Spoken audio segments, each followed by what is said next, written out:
Elder Scrolls 6, that far-off and mysterious game. What will it be like? Where will it be set? How good will it be? All these questions flood your mind as soon as you hear those mighty words. Elder Scrolls 6. It may be a long way off, but that's not going to stop us from talking about it here at FudgeMuppet. My name is Scott, and today I wanted to do a fun little video. 4 reasons we want Elder Scrolls 6 Hammerfell. I mean, really it could be called anything else, but the point is it's an idea of an Elder Scrolls 6 set in Hammerfell, the western land of Tamriel, home of the Red Guards. From the insane amount of speculation that has gone into the location of Elder Scrolls 6, consensus seems to think that the most likely locations are either High Rock or Hammerfell. But today, we wanted to dive into Hammerfell and talk about the reasons we think it would be an awesome setting for Elder Scrolls 6, so without further ado, let's get started. Reason number 1 is the Thalmor plot continuation. You see, with the Elder Scrolls V Skyrim, Bethesda took us 200 years in the future, a massive time skip compared to the other main titles in the series, and a lot of plot points occurred in that time, namely the rise of the Thalmor, the recreation of the Aldmeri Dominion, and the Great War, which left the Empire a shadow of its former self. Now, Skyrim explored the Thalmor extensively, the whole outlawing of Talos worship, the Thalmor embassy, Thalmor justiciars roaming the land like secret police hunting heretics, and we can't forget the tensions between the Empire and the Thalmor that were explained. Many characters, such as General Tullius, allude to a second Great War being inevitable, and I think Hammerfell would be a very interesting place to continue exploration of this overarching plot. Hammerfell, for those of you who don't know, were once part of the Empire, but at the close of the Great War, the Thalmor, as part of the peace treaty, demanded stretches of Hammerfell's land, the Empire agreed, and the Red Guards felt betrayed, so they seceded from the Empire and fought independently on their own terms. For 5 years after the end of the Great War, the Thalmor continued to wage war against Hammerfell, but in the end, the Red Guards prevailed, and in the year 180 of the Fourth Era, 21 years before the events of Skyrim, a peace treaty was signed, and the Aldmeri Dominion withdrew. So at the time of Skyrim, Hammerfell is an independent land, free to rule themselves. There would be a very tense relationship with the Thalmor for different reasons to then in Skyrim. The Red Guards beat them, but one could argue that the Thalmor had already exhausted so much military power in the Great War, fighting the combined forces of Redguard, Breton, Imperial, and Nord, so they weren't at full strength, though then again, this triumph by the Red Guards was no easy task. But I think Hammerfell, maybe a few years after the events of Skyrim, could be the perfect spot for a reignited war and invasion of Hammerfell. So you could create a situation where there are crowns and forebears trying to decide how to handle the mounting invasion of Thalmor to the south. Perhaps they've already gained a city such as Hegath or Rihard. There could be some really cool opportunities to explore life in an enemy-occupied city. There could be conflict between those who are urging the Empire to step in and help, encouraging them to break the treaty with the Thalmor. Perhaps the Empire jumps in willingly to assist because the Thalmor pushed too far. And then you have some of the forebear cities willing to accept the help and perhaps consider rejoining the Empire, but on the other hand you have the Crowns that will never forgive the Empire for abandoning them and will stubbornly refuse help. Experiencing a live war with the Aldmeri Dominion could lead us to exploration of more hidden potential motives, perhaps some metaphysical plot points playing on the whole towers, wanting to undo creation theory. And in addition, the Red Guards have had a bloody history with the Thalmor, so it would be interesting to see perspectives of veterans who fought them 20-ish years ago. Also, we would get to see battlefields where the Great War went down. In Skyrim, we hear about the Great War, but it all took place in Hammerfell and Cyrodiil, so we don't get to see the physical damage. Like, some awesome war ruins would be really cool to see. Regardless, I think Hammerfell is a fantastic spot for the continuation of the Thalmor plotline. Of course, there are places that would do well for further Thalmor exploration, such as Valenwood, but there are many reasons we love Hammerfell, so let's move on to the next. Reason number 2 is somewhat related, but the political climate is incredibly interesting here. Never before have we played a main title Elder Scrolls game where the land we are in is not ruled by the Empire. Well, at least initially in the case of Skyrim.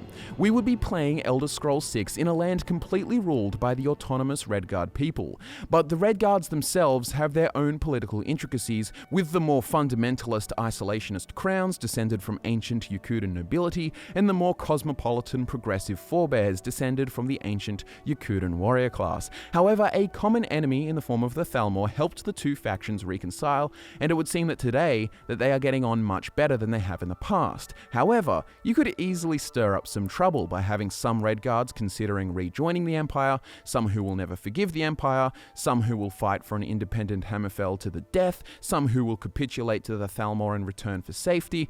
Then you also have the nomadic tribes of the Alaki Desert, pirates and corsairs of the coastal regions, orc tribes in the northeastern regions, and also political interactions with Breton kingdoms across the Iliac Bay, and this complex dynamic is only further enhanced by religion.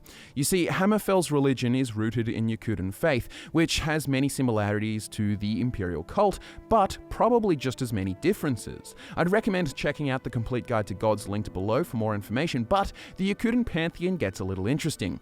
You see, the forebears and the crowns have very different interpretations of the gods. The crowns generally exclusively worship their traditional Yakutan deities such as Ruptka, Tuwaka, Onsi, Diagna, Morwa, etc. However, on the other side of the fence, the forebears essentially worship the 8 divines, as do the Bretons and Imperials, but instead with a bit of crossover in naming. For example, they have Akatosh, Julianos, Dibella Stendar, but also Morwa as Mara, Tava as Kinnereth, Zet as Zenithar, and Tuwaka as Arcay. So there are some common threads between the pantheons, but the forebears are essentially Imperial cult worshippers with some Red Guard flavor. Anyways, the point is that this would add some awesome religious variety and exploration in Elder Scrolls 6, where you would have the Yakutan traditionalists versus essentially the Imperial cult, then throw Daedra into the mix, throw specific Red Guard cults such as Cult to Sep or Hunding into the mix, then throw in Talos, and you have a whole mixed bag ready for conflict. The Talos part is quite interesting actually, because you can imagine that many religious refugees would flee from the Empire's lands to Hammerfell for fear of religious persecution by the Thalmor Justiciars. I don't see why Talos worshipping would be criminalized in Hammerfell. Some Red Guards may view it as support of the Empire, and worshippers may be frowned upon, but it's nowhere near as bad as ending up in a Thalmor dungeon. Ultimately, I think Hammerfell has a lot going for it. Fresh political dynamics, complex religious and cultural interactions, it would be really awesome. Speaking of fresh, reason number 3 is that it would end up being a non-typical fantasy. The Elder Scrolls 4 Oblivion and the Elder Scrolls 5 Skyrim both played it pretty safe in terms of Western fantasy. Nothing too alien, nothing too unfamiliar. Other popular open-world RPGs like The Witcher 3 have had a similar, somewhat standard fantasy setting, typical European-like worlds. Now that's awesome, I love them, and I also love the weird, alien, and unique. I like exploring places not at all familiar to what I'm used to. New cultures, new ways of thinking, stuff like that. In the Elder Scrolls 3 Morrowind, there was plenty of that, and it's one of the reasons why the Dunmer are my favorite race. You can't pin down exactly what their real-life inspiration is because it's so varied. There's lots of Hindu, there's Chinese, Jewish, Middle Eastern influences, Southeast Asian, a wide variety of influences to create a truly unique culture.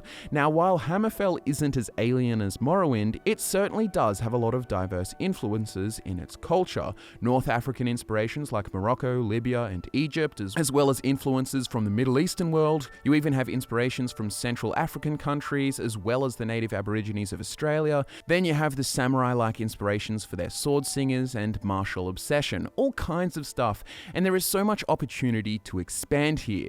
There have often been fantasy races and cultures inspired by these regions, but they often end up being the others from foreign lands. Think of the Ophiri and Witcher. Instead, Hammerfell is the opportunity to see this kind of non-European based culture in full bloom, in a world full of RPGs set in medieval Europe-inspired locations.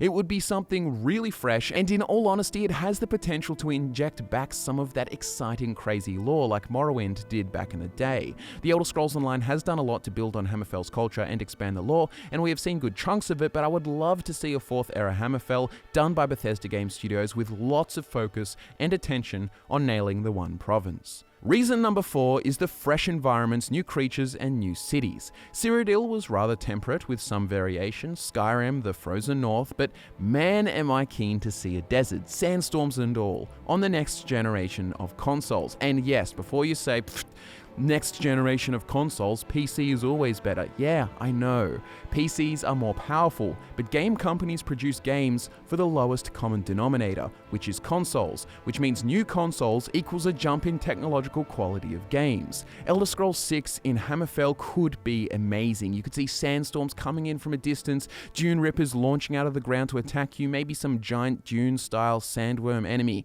Imagine if the sands of the Alakir Desert actually changed, or were affected by your movements. Imagine at certain times, certain dungeons and tombs would be revealed by the changing sands, and at other times they would remain hidden. And don't fret, Hammerfell is not all desert either. Imagine beautiful palm tree beaches along the coastline, the rocky mountainous terrain near Dragonstar, but also savannas and grasslands. There are fresh creatures like camels, crocodiles, giant scorpions, assassin beetles, giant wasps, lions, and fennec foxes.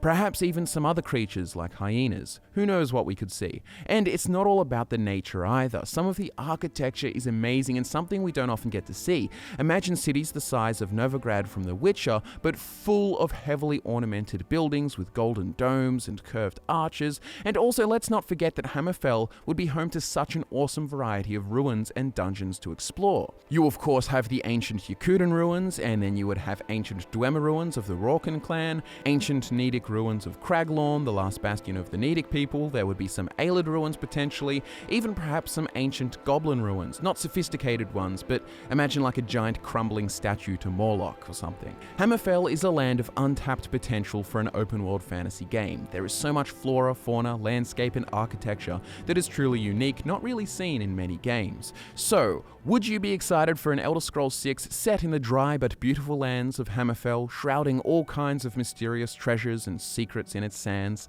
Let us know what you think in the comments below, and be sure to offer up your reasons or potential ideas for an Elder Scrolls 6 Hammerfell. We may do this format of video for a few more provinces because there are plenty of places in Tamriel that would make an amazing Elder Scrolls 6, so keep an eye out for those videos. Like the video if you do enjoy us exploring theoretical ideas, speculating, and I guess mock world building. I feel like one day we'll have to do an ideal Elder Scrolls 6 again, one that is updated with our current opinions and takes. Anyways, thanks so much for watching, guys. My name is Scott from FudgeMuppet, and I'll be back to nerd out with you again next time.